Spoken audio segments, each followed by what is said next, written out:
Apareceu Estamos live agora aqui pra mim. pronto, já estamos ao vivo. E aí eu já vou pegar o link aqui para a gente estar divulgando nas redes sociais.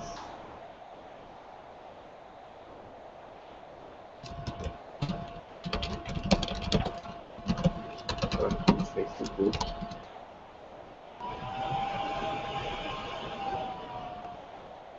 Deixa eu jogar aqui pro povo. E para você, né, claro.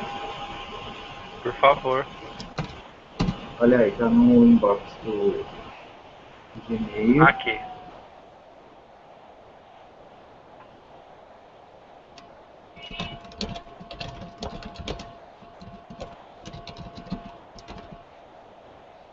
Eu estou te vendo.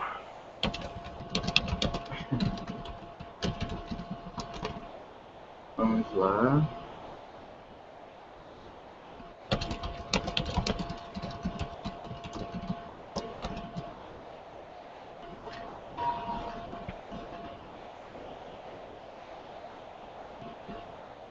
Já divulgou lá no Facebook do OpenSUSE? Tô fazendo isso agora. Tá.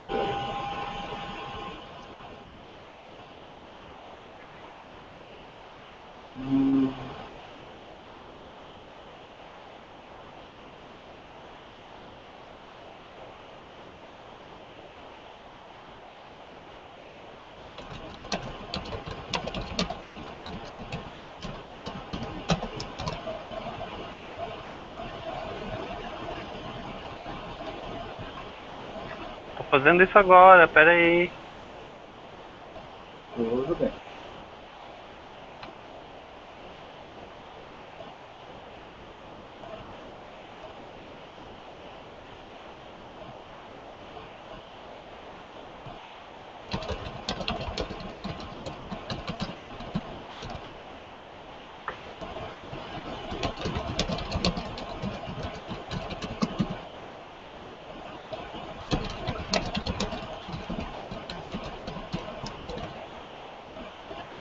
Vamos só replicar aqui para a gente começar o papo.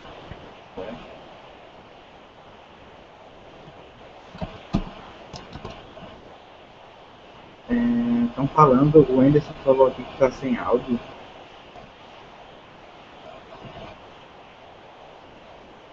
Como que está sem áudio se eu vou te ouvir perfeitamente?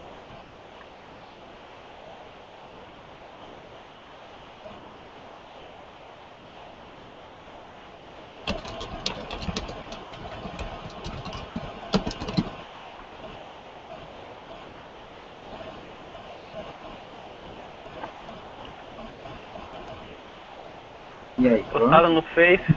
Postada no Face. Eu tô ouvindo tudo aqui.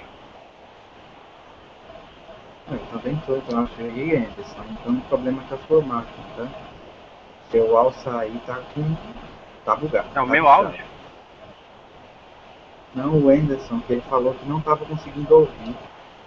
Hum. E eu tô ouvindo tranquilamente. A minha Tô janela aqui, já do Hangouts On Air tá preta. Pra você também? Não, eu tô te vendo normal. Eu não. Será porque eu tô com 4 monitores conectados?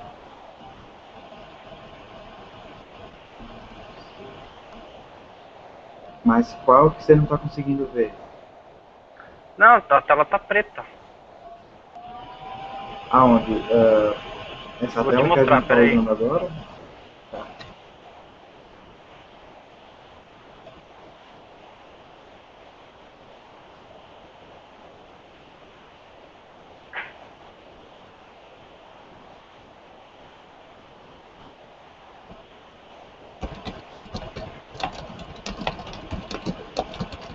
Tô perguntando aqui no Facebook se todo mundo tá vendo a gente, porque, sei lá, o Google às vezes gosta de pregar peça.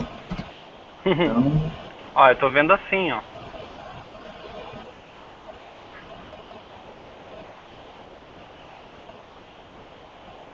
Tudo preto. já tá normal, tô vendo aqui no.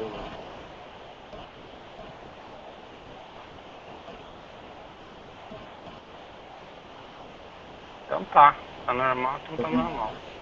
tá normal, tô vendo aqui no Face, tá tudo tranquilo. Então, É. vamos lá começar, né? É, primeiro você se apresente, fala um pouquinho do projeto, do que você faz. Agora é com você. Pera aí.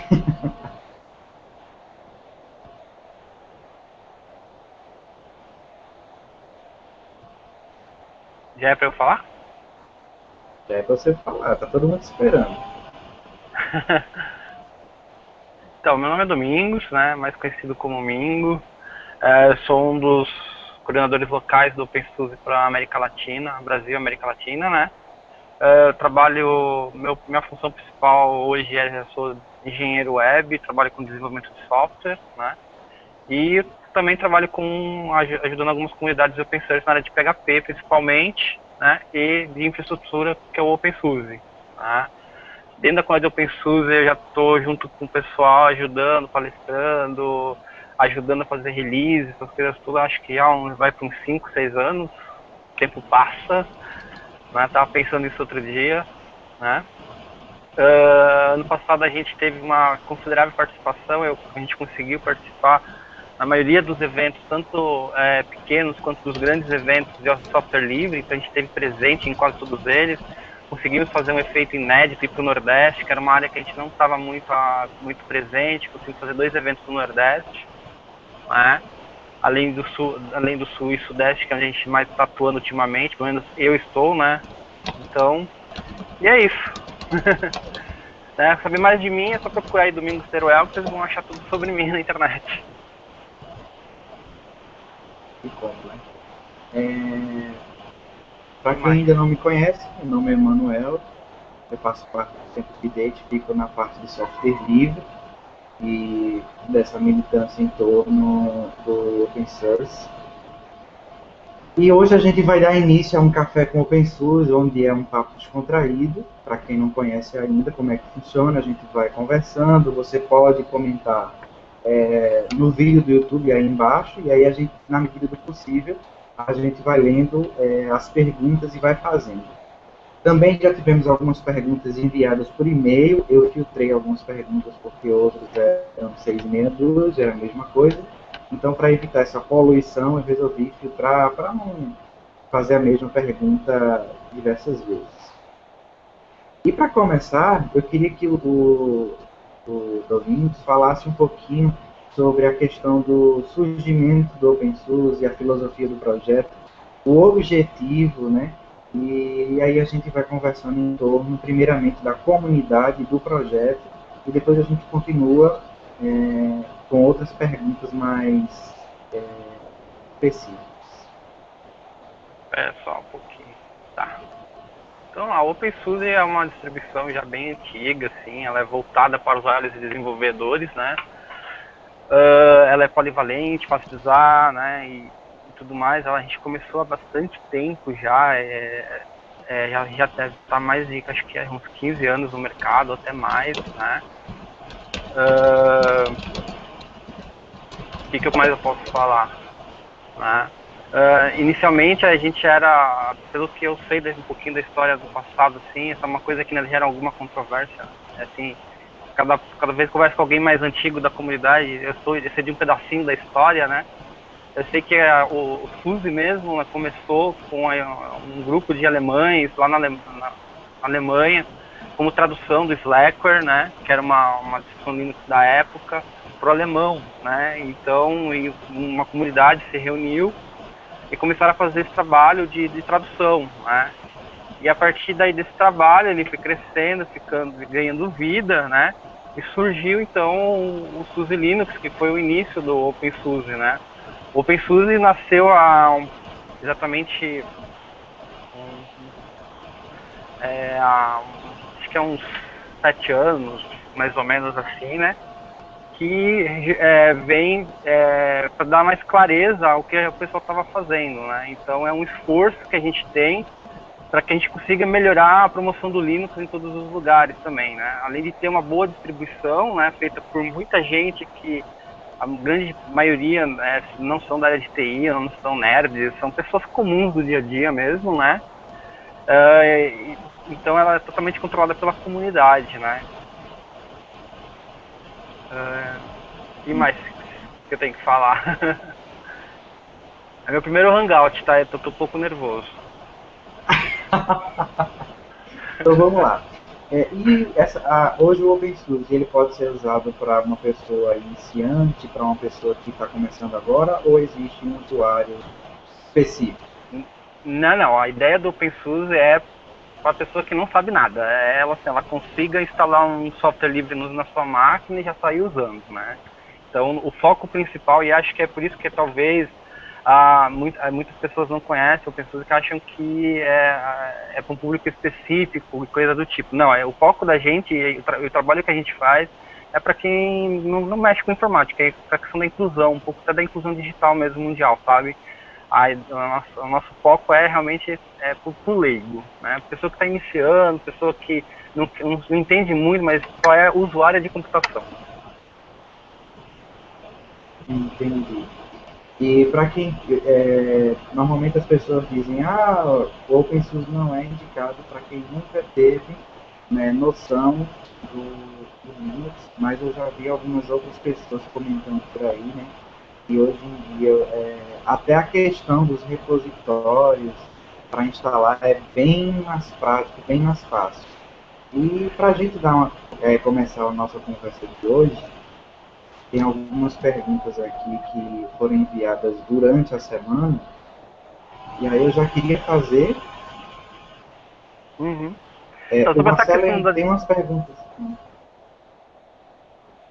sobre a questão dessa Pode coisa falar. de dificuldades, repositórios, etc., é complicado, porque agora eu troquei de empresa recentemente, né, e eu estou mexendo com outras distribuições também para conhecer. Tipo, tem um monte de coisa aqui no OpenSUSE já está bem resolvido, né, essa questão de repositório. Não preciso ficar caçando repositórios na internet, eu vou simplesmente num ponto central, faço uma pesquisa avançada, ou eu, sabe, e já coloco ali, não tem que preocupar com repositório, com chave, essas coisas, não tem que saber o que é isso. Simplesmente eu clico e instalo o software que eu quero a partir de um repositório central na web, né? Então, assim, fora isso, outras coisas, como por exemplo, eu preciso configurar meu Wi-Fi, que é a coisa mais chata no mundo Linux de configurar do que o Wi-Fi, né? Então, e assim, no OpenSUSE é bem tranquilo fazer isso, né? 2, 3 cliques a gente consegue resolver isso. Normalmente, a grande dificuldade do usuário hoje em dia do Linux não é nem instalar, é o pós-instalação, a A personalização, pós-instalação, a exatamente. instalação de drives proprietários. Então, exatamente. Então, assim, esses são os comentários que surgem mais em torno de qualquer distribuição.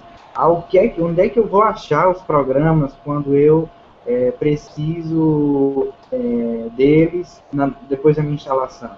Como que eu instalo isso, como eu instalo aquilo? Então, existem alguns relatos. Pode falar.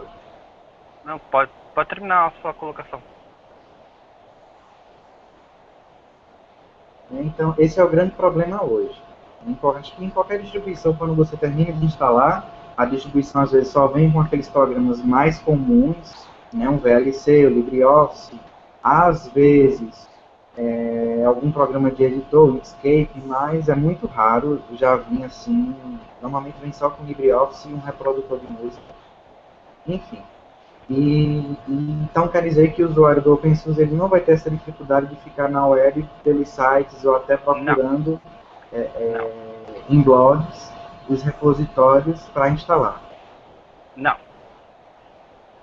Tem um portal chamado, se você entrar hoje em opensuse.org, tem lá 3 links direto, 3 grandes botões, um para procurando algum software, clique aqui, que é o nosso portal laranja ali, né?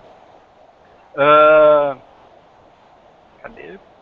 Aí embaixo tem um botão verde, né, Discovery, que é para você aprender mais sobre o projeto, né? E ali tem aí a parte cinzinha já é a parte mais avançada da coisa, aí sim para usuários específicos, né? Que é a questão de, eu quero distribuir meu software para o OpenSUSE, como que eu faço? Então tem ali os 3 linkzinhos básicos.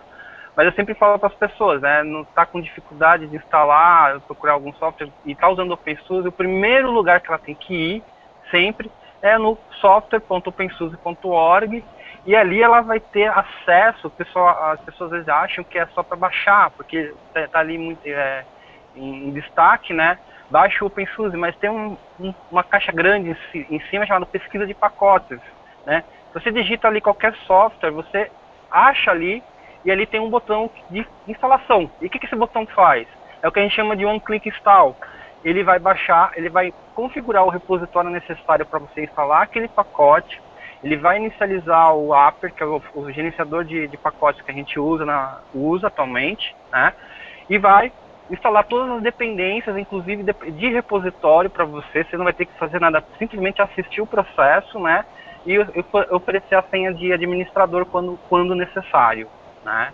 Então ali é muito difícil você não encontrar um pacote hoje nesse site. É bem difícil. Eu mesmo sou usuário avançado, vira e mexe, estou fazendo coisas assim absurdas para configurar placas, alguns hardwares específicos, eu sempre acabo achando aqui, né? Entendi. Já tem algumas perguntas no YouTube, antes da gente entrar nas perguntas que eu filtrei. O Marcelo fez até uma pergunta aqui. Esse cara do OpenSUSE PT trabalha no Serpro, correto? Não trabalha não no sei. Serpro. Não trabalha no Serpro, trabalha em uma empresa privada. Tá. O Williams Costa perguntou, qual de vocês estava no Consoline em Recife? Os dois, Os tá, dois? Williams? Os dois, tanto eu como o Teruel, que não adianta só se chamar pelo sobrenome, como eu como Teruel, a gente estava no Consoline. Deixa eu ver se tem mais alguma pergunta aqui. Vamos ver. Por enquanto, não. Só essas. Só essas. Vamos agora então entrar nos comentários, na verdade, que foram feitos.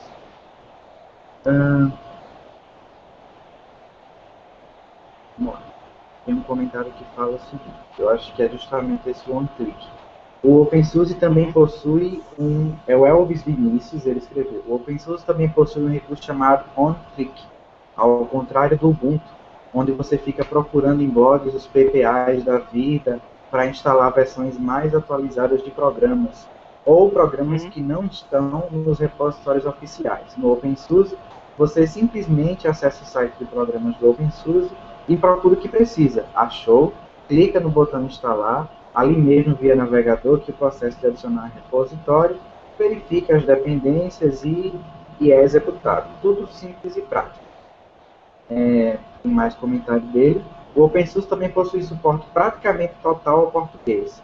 Antes de taxar o Ubuntu como se ele fosse a única distribuição de verdade, todos deveriam dar uma chance ao OpenSUSE. Vocês vão se surpreender. Baixem a versão live para testar com o boot direto do CD, mas para instalar definitivamente, recomendo baixar o DVD completo. Pelo DVD, você escolhe o desktop desejado, recomendo o KDE.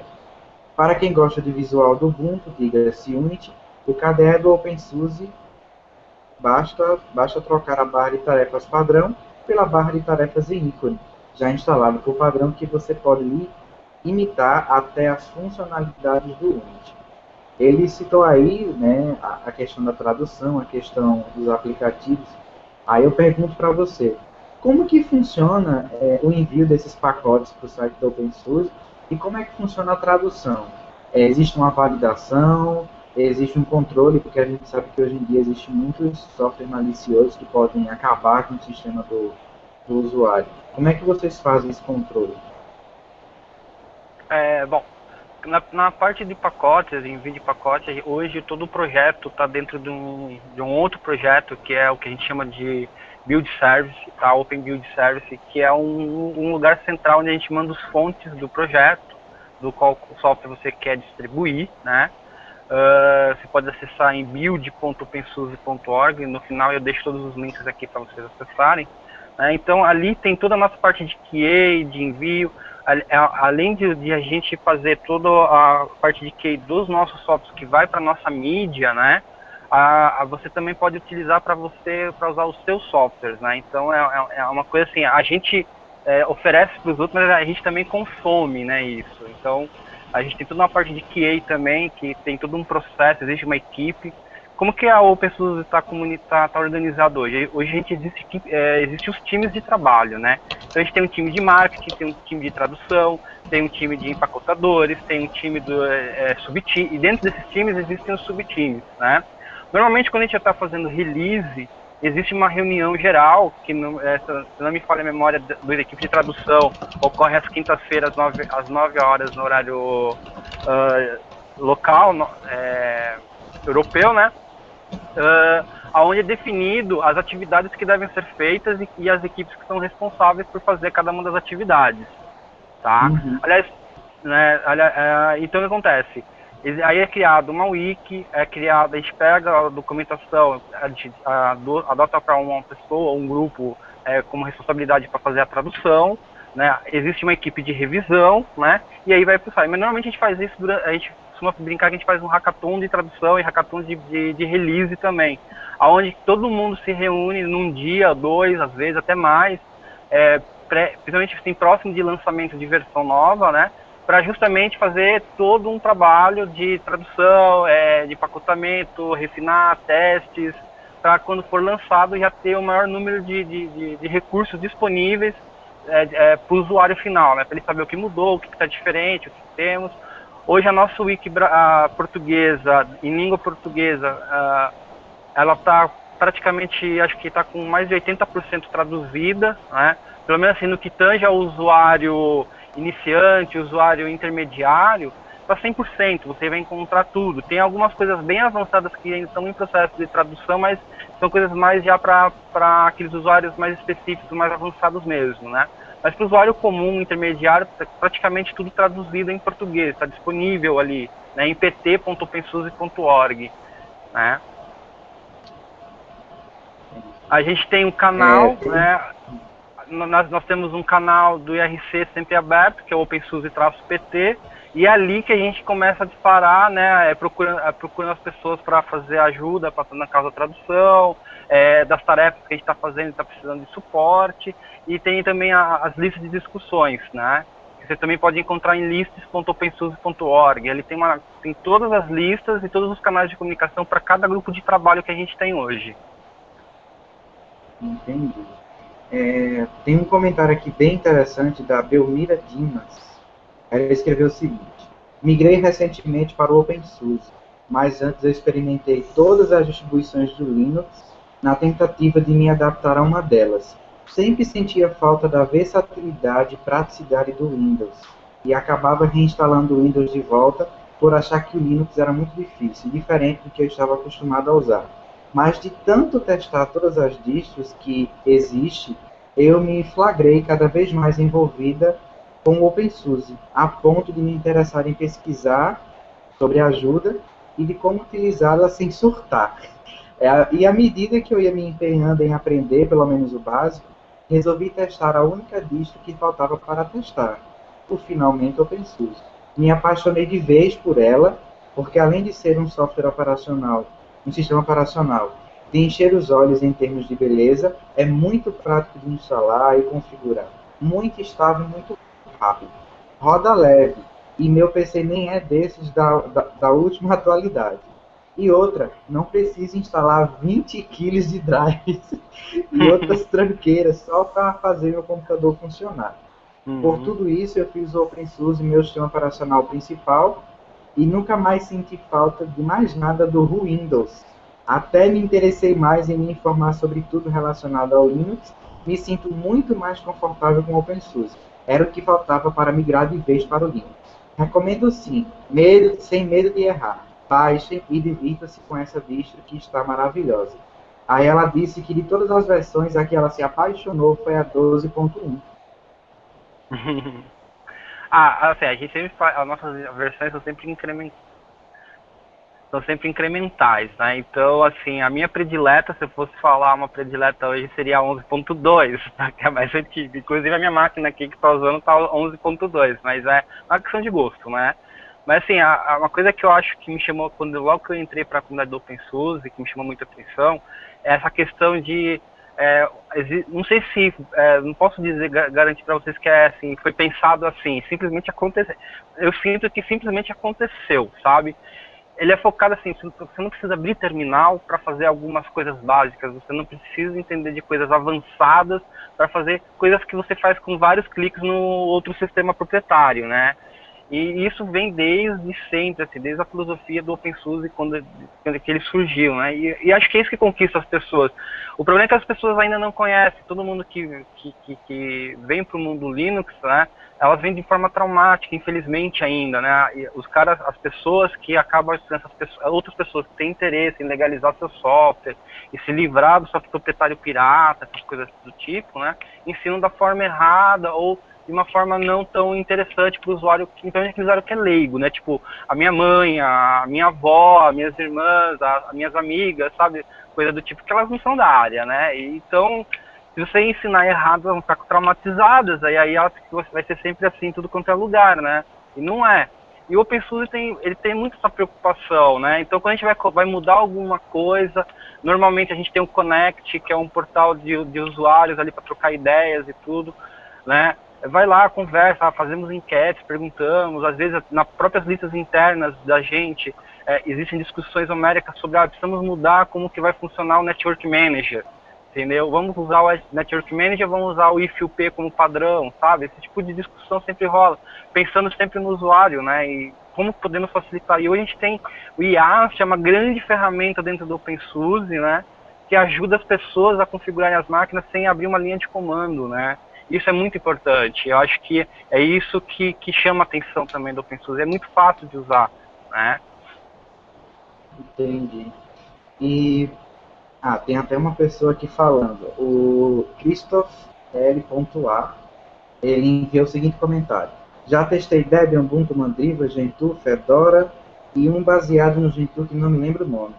Todos muito bons, mas, em minha opinião, o OpenSUSE é o melhor. Depois vem o Fedora. O Yast é ótimo e a interface inicial dele é muito bonita, mas isso é fácil de mudar de acordo da forma que eu quiser. Excelente trabalho, parabéns. Obrigado. Um comentário assim, acho que você falou aí de Yast, aí ele comentou. Agora eu tô vendo aqui também alguns comentários, as pessoas confundem o SUSE e o OpenSUSE. Tem um aqui que falou que o não gosta do OpenSUSE porque tem que comprar a versão Enterprise. Não. A versão Enterprise, assim, vamos falar, a SUSE hoje é uma empresa, né, ligada ao OpenSUSE sim, né, ela é uma sponsor nossa, uma apoiadora, uma patrocinadora nossa, sim, só que o foco dela são nos serviços para o mundo corporativo, que precisam de suporte, precisam de coisas mais específicas, entendeu? Que não faz parte de uma distribuição Linux 100% open source como é o OpenSUSE, né? E aí sim você precisaria. Tanto é que, assim, muitas coisas que a gente faz hoje de bacana acabam indo para o SUSE Enterprise, mas isso por quê? Porque é uma questão de mercado, é uma questão assim que empresas necessitam de suporte, elas não podem perder tempo, né? Tem sistemas críticos e tudo mais, hardwares específicos, entendeu? Então essa é basicamente a diferença, né? Hoje assim eu posso dizer que o core do OpenSUSE e do SUSE são os mesmos.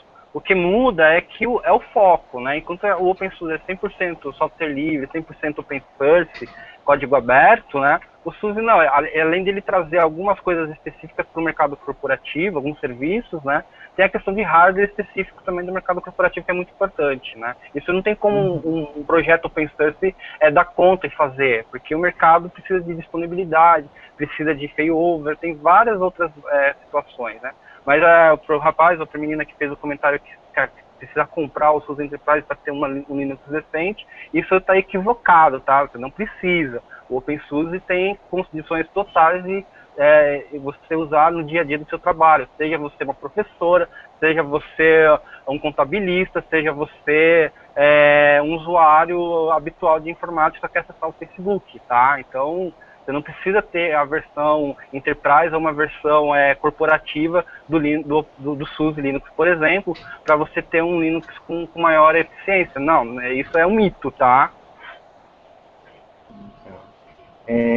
Tem alguns comentários já no vídeo do YouTube. O Gabriel Santana pergunta: o OpenSUSE é seguro como as demais distribuições?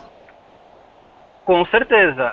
Se você entrar hoje em qa.opensuse.org, você vai ver todos os processos de qualidade, inclusive de hardware. A gente é uma das poucas distribuições que para alguns hardwares a gente tem testes específicos, tem um processo de testes específicos, sabe? E isso eu acho bem bacana, uma coisa muito difícil de fazer e a gente tem hoje também, né?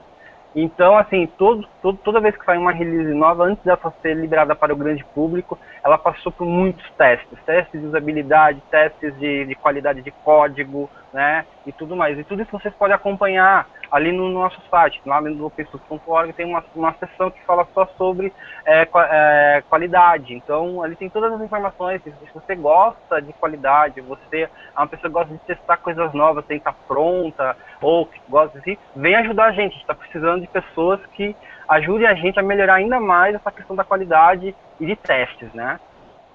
Entendi. O Carlos Alberto Júnior mandou um abraço para você e perguntou se você vai participar do FliSol em Indaiatuba.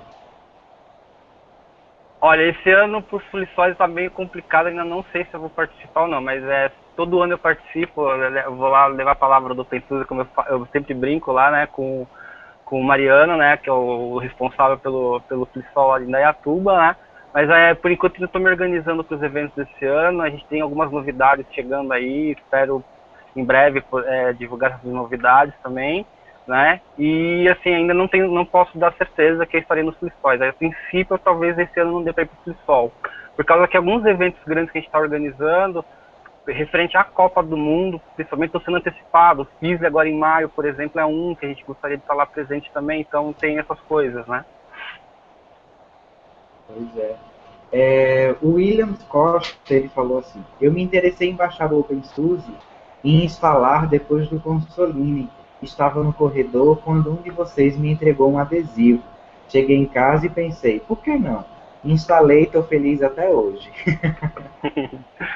Pô, eu entreguei muito adesivo naquele dia lá no Consoline, falei com muita gente, né? Até eu ganhei Então, que bom que ele está feliz, que fez uma boa escolha. E como eu sempre falo, né? Tá com dúvida, tem os canais de comunicação, pode entrar em contato. Às vezes a gente demora para responder, porque é tanta gente, é tanta coisa a gente fazer. A gente não dá conta de responder todo mundo no tempo como a gente gostaria, hábil, né? Mas pode entrar em contato que a gente vai ter o maior prazer em ajudar, sim. Tem outro comentário do Carlos Alberto Júnior. Bom, eu fiz download da versão 13.1, gravei um DVD e dá um erro no início da instalação, falando que não conseguiu criar o repositório a partir de um caminho direcionado para o DVD.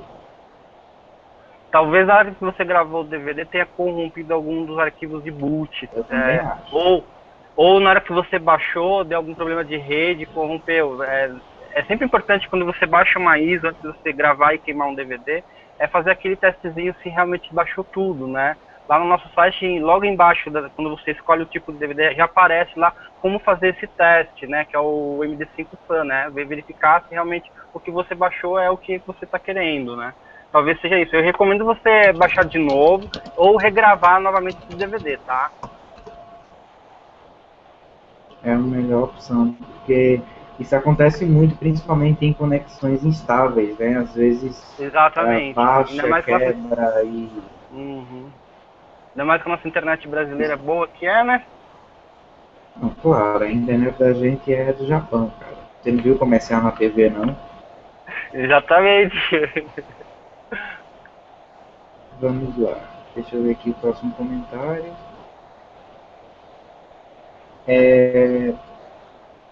O TTUB, nunca vi esse nome. TTUB falou que ele considera o boot do OpenSUSE um pouco lento.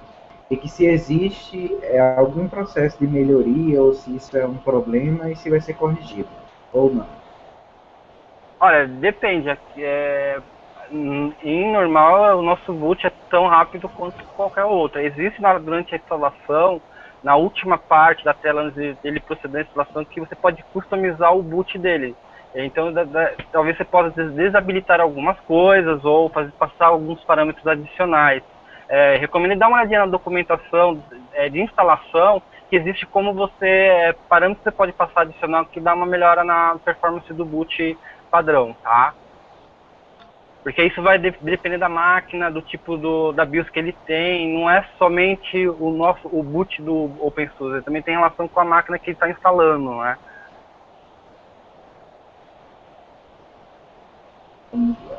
Tem muitas perguntas aqui que já foram feitas. Eu lembro que, lá vai eu falar das velhices, né? Eu lembro que eu tinha um notebook que ele tinha a placa da CIS. Essas placas FX eram terríveis. E aí, assim, não vamos dizer que eram, porque senão eu vou ficar parecendo o titio do Linux. Né? E aí você tinha que desabilitar a CPI, IRRQ, um monte de coisa para poder iniciar. Era uma loucura, eu não recomendo isso para ninguém. Graças a Deus, hoje em dia não precisa fazer tanta coisa, assim, tá bem simplificado, né? Então, acontece que tem uma empresa aí, meu Deus, lá vai eu falar o nome. A Positivo, ela ainda usa assim, sabia? Sim. Então, tem gente que vai ter muito problema com Linux e até com Windows mesmo, a partir do 7, não vai conseguir instalar corretamente, vai ter que correr atrás de drives, essas coisas aí, e vai ter que instalar os 20 kg de drive para poder funcionar, porque não funciona normalmente como uma instalação. Olha, recentemente eu fui dar uma consultoria para uma empresa que tinha Positivo, e a gente até que não sofreu tanto com as placas deles não, viu? Conseguimos rodar bem, deixar lá um parque de 5 máquinas com OpenSUSE rodando, mais um servidor lá, tranquilamente, né? Mas é de sorte. Mas assim, essa questão do boot, essa questão da instalação, assim, se você não conseguir de primeira, recomendo fortemente procurar na documentação, primeiro assim, conheça teu hardware. Muitas vezes acontece o seguinte: as pessoas vão instalar um Linux, ou até mesmo o sistema proprietário, e elas não conhecem o hardware que elas têm, então elas instalam de qualquer jeito, né? Então, se você sabe que você tem uma placa A e de repente o sistema reconhecer uma versão genérica da placa A que você tem, sempre recomendo dar uma olhadinha durante a instalação se ele reconheceu corretamente todos os seus drivers, todas as suas placas de hardware que você tem, se é realmente aquilo que você tem ou se não é alguma alternativa. E às vezes acontece dele pegar a alternativa e sendo que o próprio Linux já tem para suporte, por exemplo, o OpenSUSE hoje tem uma grande variedade de hardware que a gente dá suporte oficial, entendeu? É muito grande mesmo. Então é importante ficar atento a essas coisas e conhecer também a sua máquina também, para que isso possa ser melhor, né?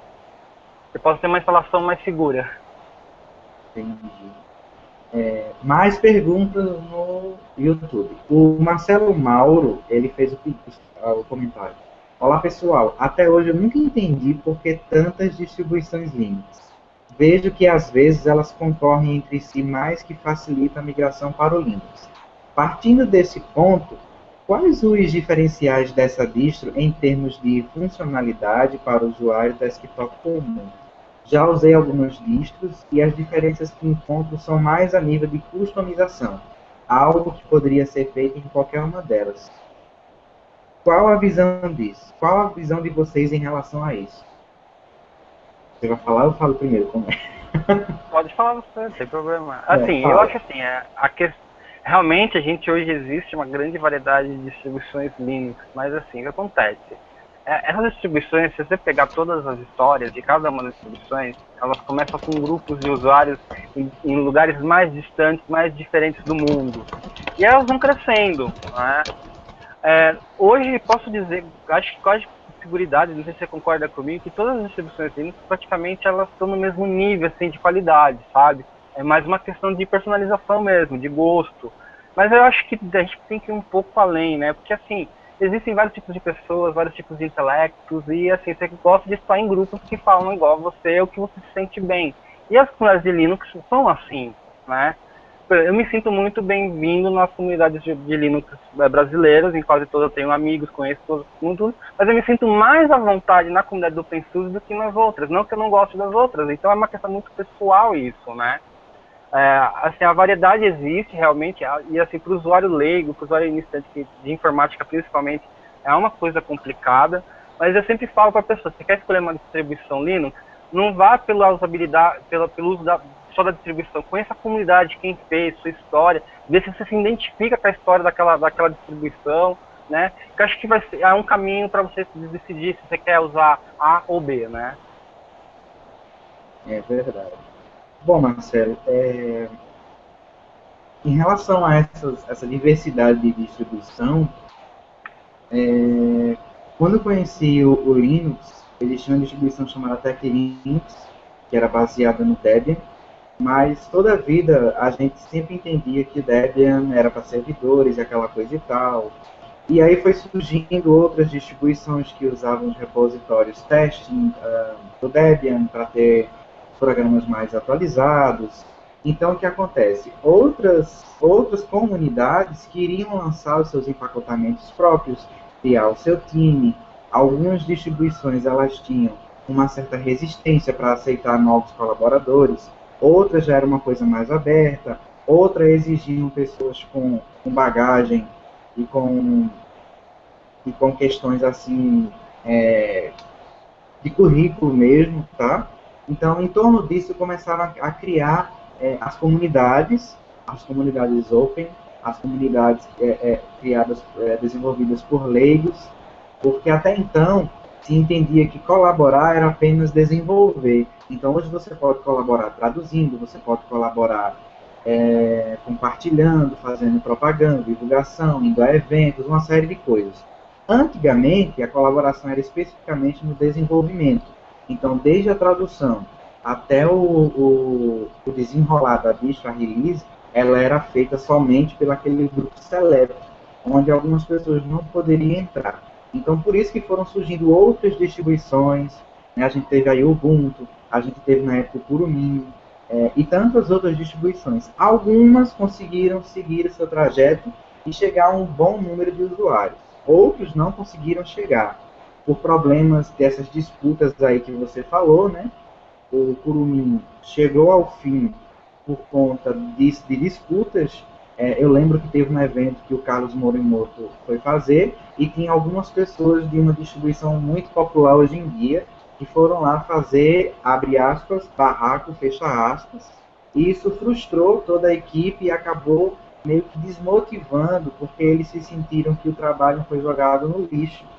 Então, não que o trabalho do voluntariado, da comunidade, seja em torno de uma estrelinha na testa ou do reconhecimento, mas quando alguém chega para você, que você está amadurecendo um projeto, que você está dedicando o seu tempo, cara, vago, que você poderia estar com a sua família, que você poderia estar se divertindo com amigos, a favor do software livre, e chega alguém para te dizer que a tua distribuição é uma porcaria, é uma merda, e por aí vai, e em especial a toda a tua equipe, até usuários, isso é um pouco frustrante, né?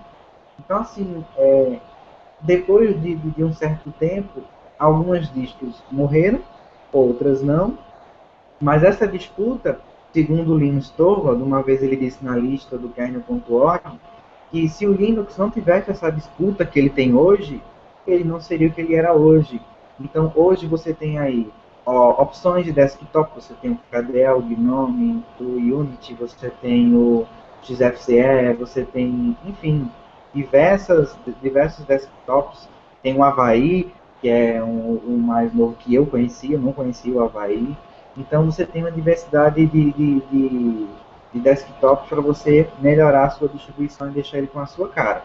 Algumas desenvolvem seus ambientes próprios, como o caso do Ubuntu, e outras distribuições no mesmo segmento. Mas a maioria delas não conseguem desenvolver porque não existe uma empresa por trás, não existe um comercial. Às vezes é feito por usuários, ou simplesmente pode ser um fork, né? Você pegar, por exemplo, o Debian, que criaram o Ubuntu. O Ubuntu ele usa pacotes testing do Debian, então por isso que existem ainda alguns bugs, mas nada grave. E assim, e aí vai de acordo com a filosofia de cada um, de cada distribuição. Você se identifica com a filosofia do Ubuntu, ou do OpenSUSE, ou do Debian, então você vai usar aquela distribuição. Então, essa diversidade é igual àquela historinha do filme de Harry Potter. Não é você que escolhe a distribuição, é a distribuição que escolhe você. Então, é mais ou menos por esse caminho. Tá? Então, antigamente era muito mais difícil usar o Linux.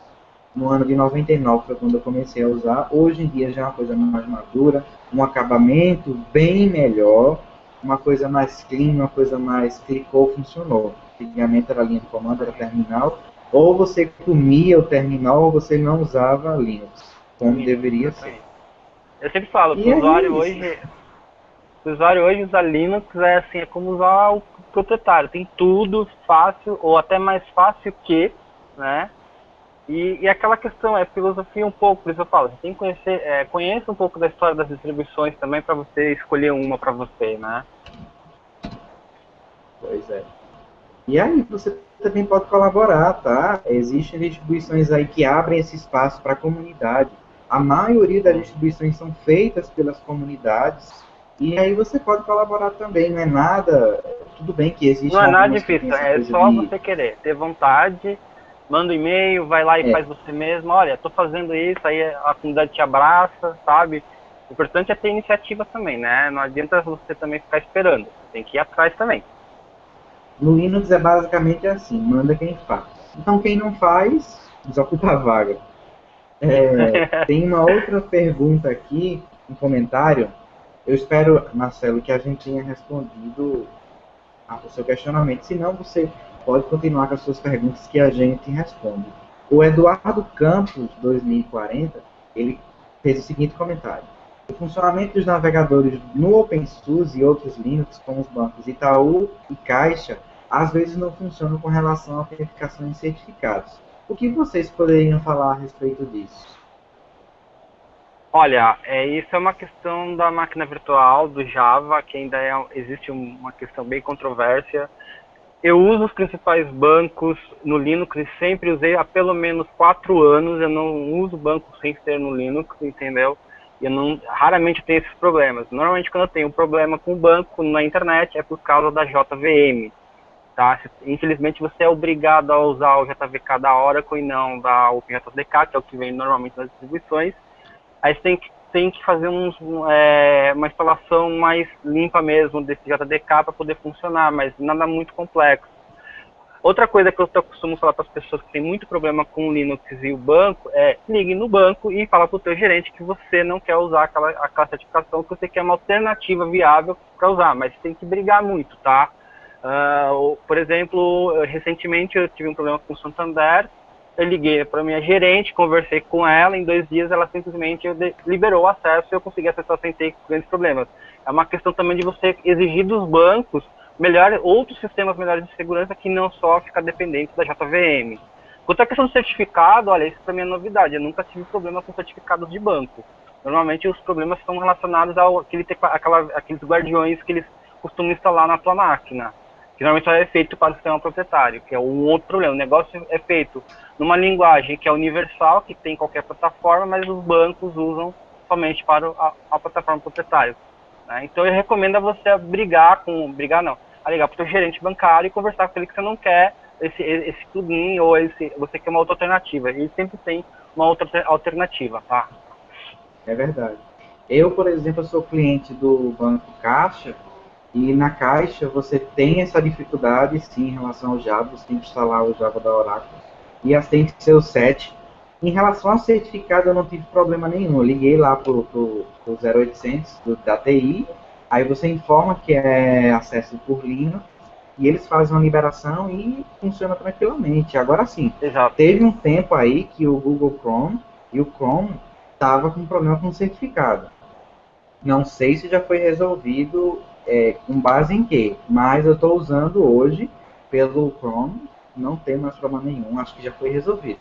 Eu acho que é uma questão mesmo do navegador e também da questão do Java e do banco. Então, eu acredito que por enquanto a questão do navegador deve ter sido sanado. Então, é melhor você entrar em contato Exatamente. com com o seu banco e entender o que está acontecendo. Às vezes eles podem até indicar uma outra solução para você. Tem uma pergunta aqui. Gostei do indivíduo promover este café. Então, queria saber se poderíamos gravar juntos um podcast sobre Backtrack Kali Linux. Podemos sim, Gabriel. Depois a gente conversa então sobre isso e marcamos um dia então. O Eduardo Campos fez uma outra pergunta. E com PCs mais antigos que ainda rodam o Windows XP e são mais lentos, funciona melhor? Recomenda LXDE, XFCE?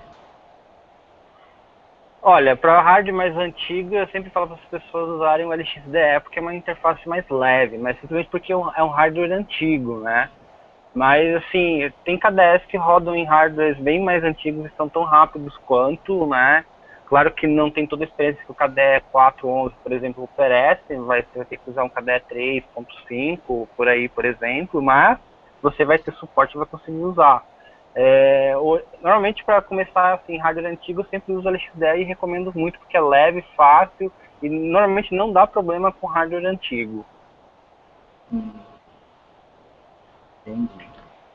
Inclusive é uma das opções de instalação do OpenSUSE padrão, tá? Então, durante a instalação do OpenSUSE, você tem 4 environments disponíveis offline no DVD para você escolher. Então, você já sabe que eu tenho o LXD é um desses. Você já sabe que o seu hardware é um pouco mais antigo, eu já recomendo você selecionar essa opção da primeira vez para ver como vai se comportar a sua máquina, né? É verdade. Normalmente, hoje em dia, com a chegada do QML e do Qt, algumas coisas foi melhorado e muito, porque o Qt antigamente era um Deus nos acuda junto com o Plasma, mas vai agora, testa, vê se funciona. Eu lembro que eu estava com, eu acho que era um dual core, e ele vinha com um XP, eu instalei o KDE tranquilo, não tive problema nenhum. Agora, claro, não dá para usar o KDE com firulas e efeitos e tudo mais, foguinho vai, foguinho vem, que aí vai exigir muito da tua placa de vídeo. Mas em relação à usabilidade, eu acredito que dá para usar, desde que você não vá usar nenhum programa muito pesado de edição de áudio, vídeo ou imagem, dá para usar tranquilamente. Vamos lá. Tem mais pergunta aqui. Gente do céu. Eu tenho que ficar de olho no YouTube e de olho no meu e-mail. O Carlos perguntou o seguinte: você acredita que as empresas desenvolvedoras de games estão olhando com carinho para o nosso Linux? Eu sou meio suspeito para falar sobre isso.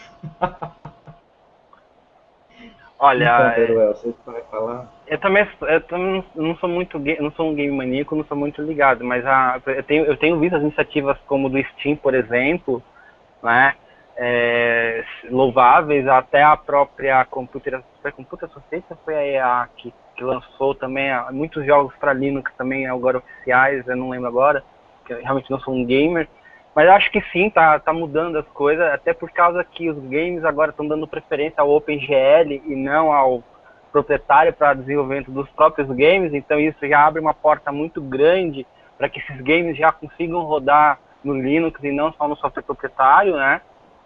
Então, assim, eu acho que está em passo de tartarugas, podia ser mais rápido, já podia estar bem mais evoluído, mas só essas iniciativas do Steam, por exemplo, e de grandes jogos, grandes empresas de jogos estarem optando pelo OpenGL em vez do outro sistema que eles são habituados, já é uma grande evolução, já é uma coisa que a gente está ganhando, principalmente os games maníacos, né?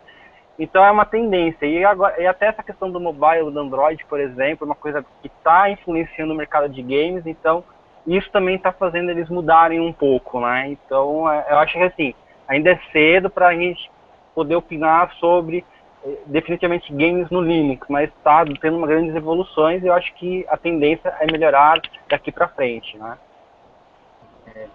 Inclusive, como eu colaboro lá no Bugzilla do kernel.org, nos últimos tempos a gente tem visto essas empresas que antes davam as costas para a parte gráfica, as placas gráficas do Linux, como a NVIDIA, a TI, né, a AMD, e outros fabricantes aí que existiam sempre bugs a serem corrigidos no Linux e eles sempre deixavam para depois.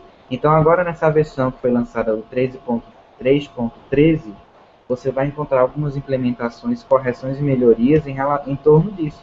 Inclusive do OpenGL, aceleração de hardware, alguns drives das principais empresas que não funcionava em alguns modelos específicos e também com as placas mais recentes, né? O kernel ele passou por uma reestruturação, e foi enxugado o código dele.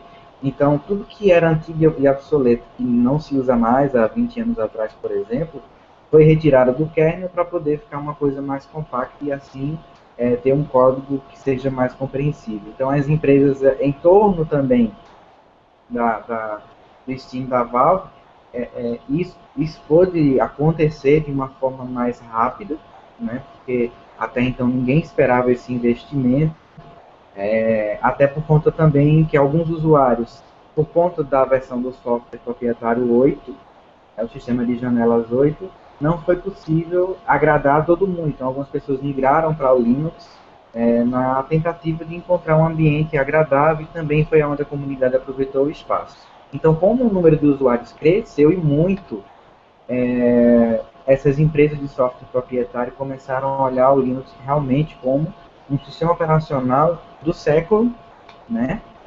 E agora mais ainda, em torno dessas invasões da NSA, em torno dessas denúncias que vêm acontecendo, então as pessoas elas estão começando a entender a questão do software proprietário, a questão do software livre e a questão também da segurança da informação, da segurança do que o Linux oferece.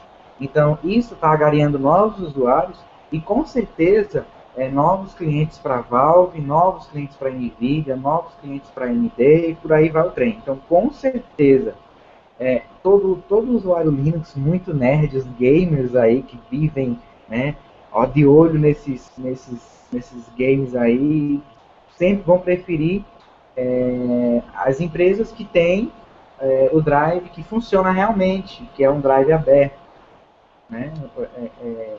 Enquanto essas empresas que eu citei, a NVIDIA, não era tão aberto, não era tão fácil nem interagir com eles para reportar um bug, por exemplo. A gente viu aquele episódio que o Linux deu até um dedo para a NVIDIA. Então, por aí vocês tiram a dificuldade que era desenvolver um drive que realmente funcionasse com jogos, que realmente deixasse sua máquina apta para rodar jogos, por exemplo, 3D, por que não? Sem aqueles travamentos e sem aquela velha latência que o kernel por si só já tem. Então, inclusive agora, a partir da versão 3.13.2 e da versão 3.14, que está no primeiro release, você já tem um kernel com a baixa latência. Então, se você é um gamer, é bom você ter esse kernel com baixa latência até para respostas de comando. Mas aí eu aconselho você também dar uma lida depois sobre kernel de baixa latência, porque ele faz alguns ajustes aí, eu não sei se vai te atender. Deixa eu acho que eu falei demais agora. Deixa eu só atualizar aqui a página. Teruel, se você quiser acrescentar alguma coisa, fica à vontade. Pode deixar, acabou a bateria do meu microfone, aqui do meu fone. Ela tá no Viva Voz. Ah, tá. Vamos lá. Deixa eu ver aqui. Tem mais alguma pergunta? Deixa eu atualizar aqui. Vamos lá.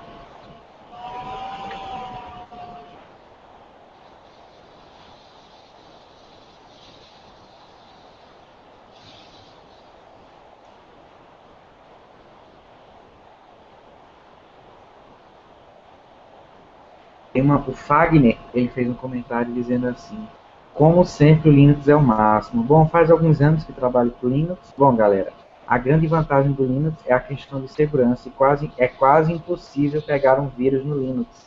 Essa versão do OpenSUSE é a melhor versão até o momento. Lembrando que todos os Linux são boas, como Mandriva, Ubuntu, Debian, todas citadas são ótimas também. Mas prefiro o OpenSUSE por uma questão de segurança e por uma questão de usabilidade.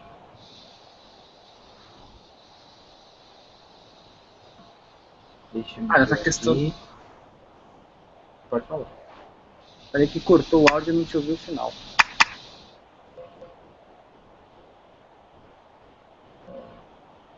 ele falou que, em resumo, ele disse que gosta muito do OpenSUSE em relação às outras distribuições, por conta da segurança e por conta da usabilidade.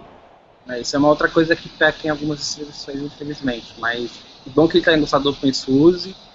Se ele achar algum bug, que ele reporte os bugs, para a gente possa corrigir também, né? Enquanto a segurança, assim, como eu falei, a gente é uma das poucas distribuições que realmente tem um teste de qualidade efetivo e permanente, né? A gente tem uma equipe pequena, é verdade, mas uma equipe permanente de testes que ajuda a gente a ter realmente uma distribuição um pouco mais confiável e segura. Tá? Entendi. E para reportar esses bugs, o usuário ele consegue reportar através de um site ou é um aplicativo? Durante a instalação do OpenSUSE, ele instala por padrão um redirect no KDE que se tiver algum problema, ele vai reportar e você clica num botão ali, ele já vai enviar para o nosso Bugzilla, né, esses bugs para a gente poder dar uma analisada depois com o tempo. Caso contrário, o usuário tem um site, que é o nosso Bugzilla também, tem um link lá no portal do OpenSUSE, ele pode criar a conta dele e ele lá pode reportar os bugs diretamente lá pelo site, pelo portal do Bugzilla. Aí tem como ele acompanhar? Tem, tudo online. É preciso fazer algum cadastro? Como é feito? É só criar uma conta, né? Ele pode usar a própria conta do Google se ele tiver, do Facebook, se não me engano, acho que está integrado lá, né? O meu está sempre aberto e eu uso uma conta que eu cadastrei já faz desde que eu entrei, então eu nem sei se tem outras opções, dar uma olhada aí para poder responder mais seguramente. Mas tem um cadastrozinho simples que você pode fazer, né? Ali no connect.opensuse.org e você pode já começar a reportar os bugs se assim for o seu desejo. Entendi. E o que as pessoas podem esperar do OpenSUSE agora para 2014? Muitas novidades, a gente está trabalhando, né? Está acontecendo muita coisa. Esse ano vai ser um ano muito importante para o OpenSUSE. A gente quer aumentar né, nossa participação, que as pessoas conheçam mais. Um dos meus objetivos esse ano é realmente levar o OpenSUSE a mais lugares, a falar com mais pessoas sobre, né, para elas terem um conhecimento, né, mesmo que elas não optem pelo OpenSUSE, mas é claro que elas vão optar, mas elas sabem, elas conhecem, né, então, para esse ano a gente está planejando bastante coisa, né, agora acompanha a gente está no começo do ano, a nossa época de planejamento, para saber tudo que a gente vai fazer esse ano, como vai fazer, quem são os envolvidos, né, então agora a gente está numa fase de planejamento, mas esse ano a gente vai ter grandes novidades, né? O 13.2 está chegando aí em breve, né? Como vocês sabem, o OpenSUSE trabalha com ciclos de 8 meses. Né? A gente lançou agora, alguns meses atrás, o 13.1 e agora já estamos trabalhando no 13.2. Daqui a alguns meses está disponível também com grandes novidades aí para vocês. É uma curiosidade que já faz um tempo, acho que uns 2 ou 3 anos, que comentaram que o OpenSUSE ia ser uma distro rolling release. Isso já aconteceu? Ainda não. Mas assim, a gente tem um repositório que é oficial e suportado pela gente, que permite que você transforme a tua versão do OpenSUSE atual em rolling release, ou seja, que você não tem que esperar uma próxima versão para atualizar para os pacotes mais recentes. À medida que esses pacotes estão sendo atualizados, você já fica disponível, tá? Que é o Tumbleweed, é um projeto que nós temos, um repositório que nós temos, que permite que qualquer usuário tenha sempre a última versão. Por exemplo, o KDE lançou uma versão nova, colocou lá no Git, automaticamente já está disponível para você pelo Tumbleweed, através daquele projeto que eu comentei mais no início da nossa conversa, de empacotamento, que é o Build Service, né? Tá? Então, assim, hoje você tem a opção, sim, de transformar a versão atual em uma rolling release. Isso é possível através desse repositório que nós mantemos. Por enquanto, o DVD em si que a gente distribui, por enquanto, trabalha com releases de 8 em 8 meses. Entendi. Mas esse repositório que é disponibilizado para o usuário, é um repositório específico para quem quer transformar a distribuição em rolling release, ou ele é um repositório, vamos dizer assim, meio que teste, como acontece no Dev? Não, ele entra em todo o processo como nos repositórios estáveis, tanto é que ele é um repositório estável. Todos os pacotes que estão ali disponíveis são a última versão e estável. Entendi. Tá? A gente tem um outro repositório que a gente chama de Factory, que nós estamos trabalhando para fazer o 13.2, quem quiser testar coisas que a gente está fazendo, brincadeiras, mas é instável, é o Factory, tá? Também está disponível para que as pessoas possam instalar, usuários mais avançados, de repente possam instalar em suas máquinas e testarem e usarem. Entendi. Uma outra pergunta. Aqui no Brasil a gente tem algumas distribuições que tem os times divididos por região. Como que acontece no Brasil essa divisão de times do OpenSUSE? Existe essa divisão ou não? É um grupo só?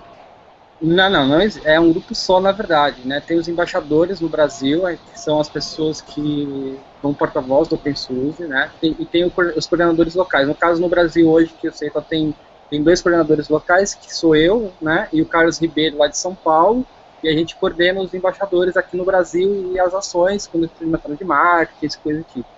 Os times de trabalho são, assim, são polivalentes, né? Não existe um grupo único, então se é feita uma chamada, assim, olha, precisamos de pessoas para fazer a tradução da próxima release. Você vai lá e fala, quero ajudar, vou ter tempo nessa data aí, e a gente combina, vê a data melhor para cada um, através de forma online, muitas vezes, a maioria das vezes é sempre de forma online, né? A gente vai lá e faz uma espécie de hackathon e aí resolve o problema que tem que ser resolvido, né? Assim, os times estão espalhados, tá? A gente não tem um time fixo em cada lugar ou uma divisão. A divisão do OpenSUSE hoje, assim, basicamente é por idioma, então a gente tem a OpenSUSE PT, que é de todas as comunidades falantes de língua portuguesa, né, em espanhol e por aí vai. Assim, os times, eles são bem poliglotas, assim, nesse sentido, né, não existe uma separação, só esse grupo só faz isso e é só o pessoal ali do Nordeste, isso aqui é só o pessoal da Alemanha, não é assim, é bem espalhado e bem globalizado, tá? Tem umas perguntas aqui do Eduardo Santos, novamente, que ele comenta o seguinte. Gostaria de ver mais locais dando instrução em Linux, cursos básicos para usuários, como o sistema proprietário oferece para crianças e para a terceira idade. Acha que isso pode acontecer ainda?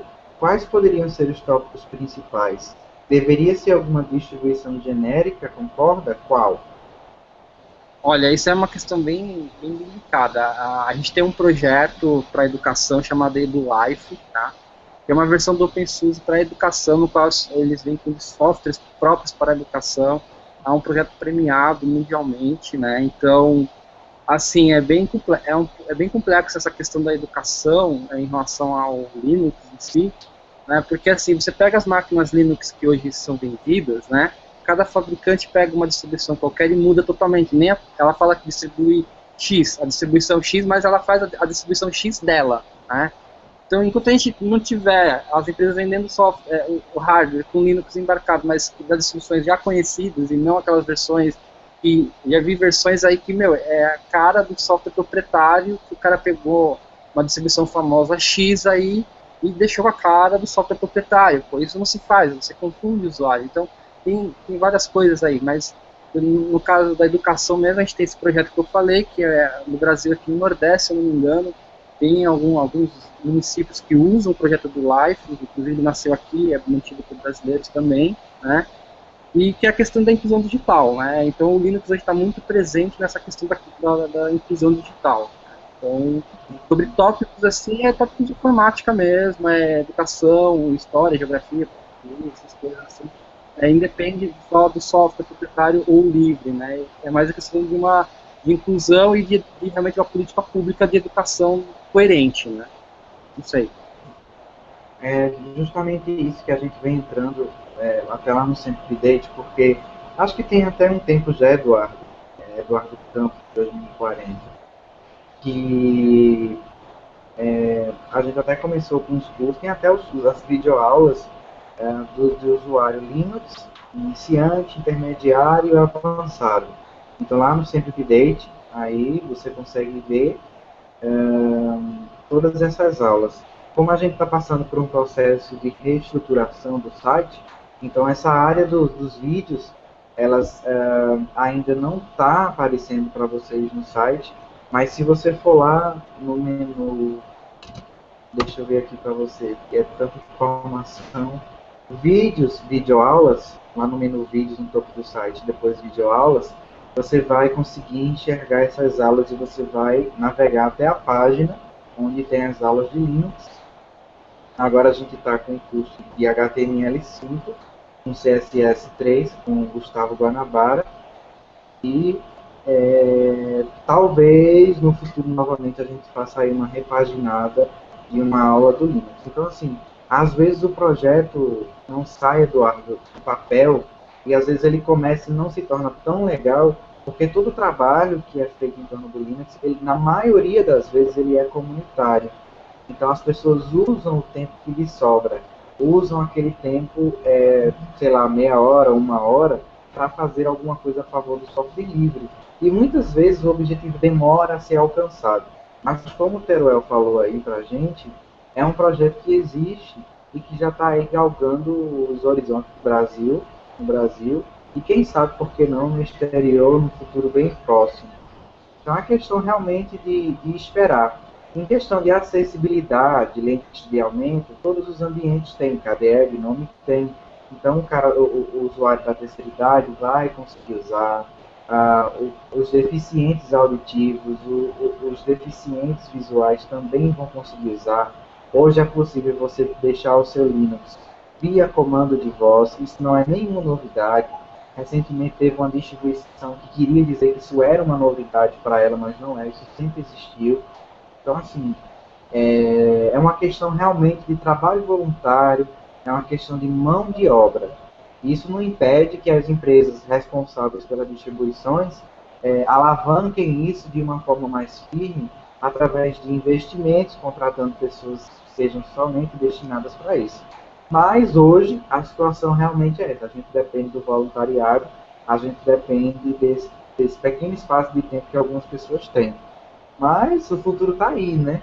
E quem sabe o governo não proporciona isso para os usuários, para as crianças.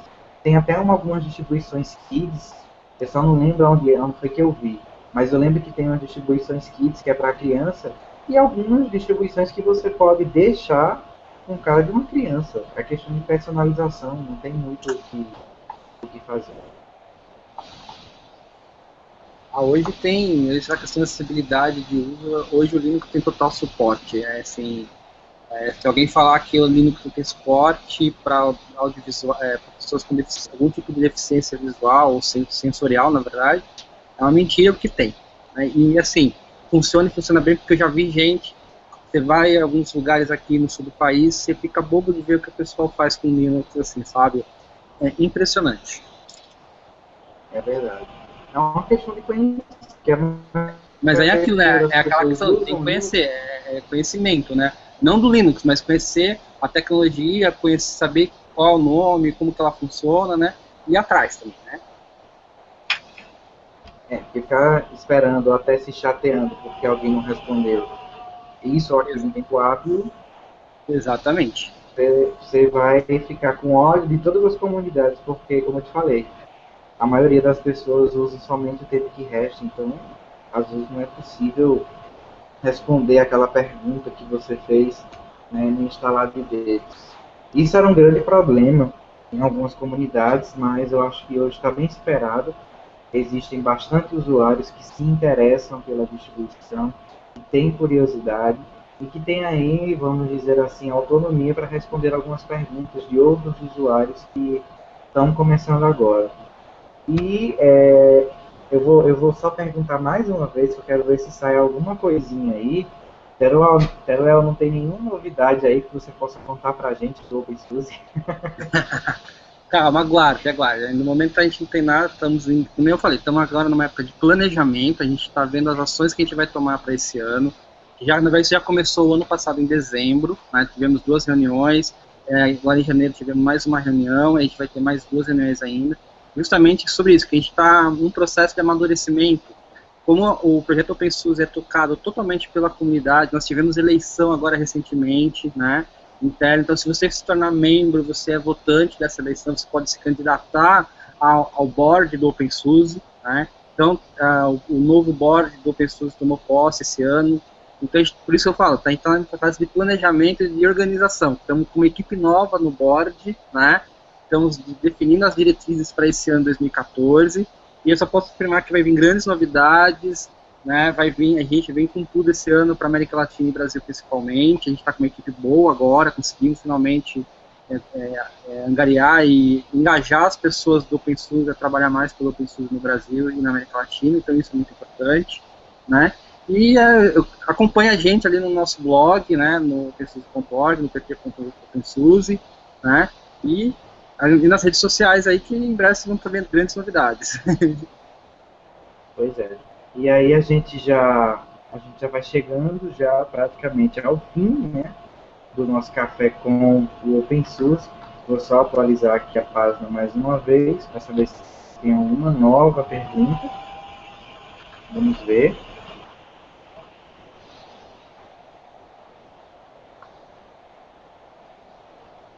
Bom, não, só são comentários mesmo sobre o que já foi dito. E para quem quiser colaborar, Teruel, com o OpenSUSE, onde que ele tem que ir?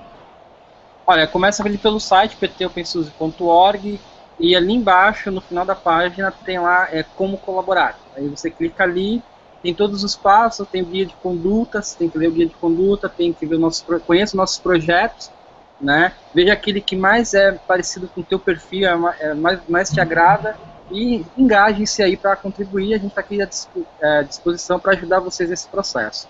Tá? Ótimo. Então, a gente vai chegando agora mais um café com, dessa vez com o OpenSUSE, com o Teruel. Eu quero agradecer, então, pelo comparecimento, por ter aberto aí, né, esse tempinho no final de semana, em pleno sábado. Trabalhando, no escritório. Estou vendo. Obrigado, então, por ter aberto esse espaço para a gente. Em breve nós vamos ter... Pode falar. Nós da comunidade OpenSUSE Português agradecemos o seu convite do Sempre Update. Né? E sempre que precisar, estamos à disposição. Será um maior prazer. Se eu não puder estar disponível, vou indicar alguém que talvez possa falar e tudo mais. Tá? E conte sempre com a gente do OpenSUSE aí para no que precisar. Tá ótimo. E para aquelas pessoas que acompanham o nosso trabalho no Sempre Update, nós vamos ter então um Hangout em torno do marco civil da internet, que deve estar acontecendo nas próximas semanas a votação. Então, em breve a gente vai divulgar a participação. E o próximo Hangout com distribuição vai ser com o Debian. Então, nós vamos conversar aí também com outras pessoas em torno da distribuição, para você conhecer um pouquinho sobre cada distribuição e ver que as comunidades são bem acessíveis. Então, ao Teruel e a todos da comunidade OpenSUSE, mais uma vez, obrigado.